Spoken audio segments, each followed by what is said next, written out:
বাড়ি ভাড়া না দিয়ে অফিস ছেড়ে দিয়েছে, যেমন ধানমন্ডি ব্রাঞ্চ, আদমজি কোর্ট, এদের ভাড়া না দিয়ে তারা ওখান থেকে সরে আসছে।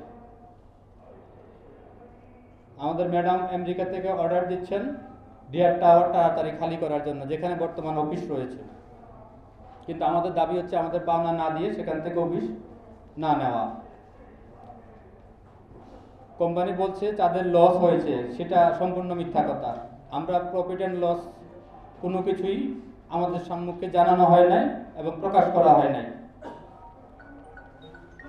আমাদেরকে অনেকেই ফোর্স রিজাইন করা হয়েছিল, বেনিফিট উইদাউট বেনিফিট ছাড়া। আমাদের বেতন কাটা হয়েছিল, কমিশন কাটা হয়েছিল, আমাদের কনভেন্স বিল কাটা হয়েছিল এবং প্রাপ্য ছুটি না দিয়ে অনেকেরই চাকরি থেকে অব্যাহতি দেওয়া হয়েছিল। এখানে আমাদের এখানে অনেকে উপস্থিত আছেন যারা 7 মাস বেতন পাচ্ছেন না, বা 10 মাসও আছে বেতন পাচ্ছেন না, আবার কেউ সার্ভিস বেনিফিট পাচ্ছে না, এরকম এমপ্লয়ি আসছে। যারা রিজাইন দিয়ে চলে গেছে এরকম এমপ্লয়ি কিছু আছে। এখানে লেবার কোর্টে মামলা করেছে এরকম লোকও উপস্থিত আছে।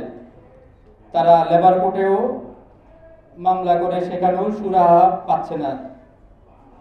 সেখানে মাসের পর মাস, বছরের পর বছর ঘুরতেছে। কেন ঘুরতেছে,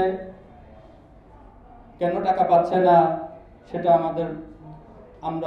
আমাদের বোধগম্য না। কি কারণে দেরি হচ্ছে বা কি করে। লেবার কোর্টে প্রায় আমি যতটুকু জানি 50+ এমপ্লয়ি মামলা করেছে। এর মধ্যে কিছু এমপ্লয়ি হয়তো 7-8 জন কিছু টাকা পেয়েছে, আর বাকিরা এখনো টাকা পয়সা পায় নাই, প্রক্রিয়াধীন আছে আর ঘুরতেছে।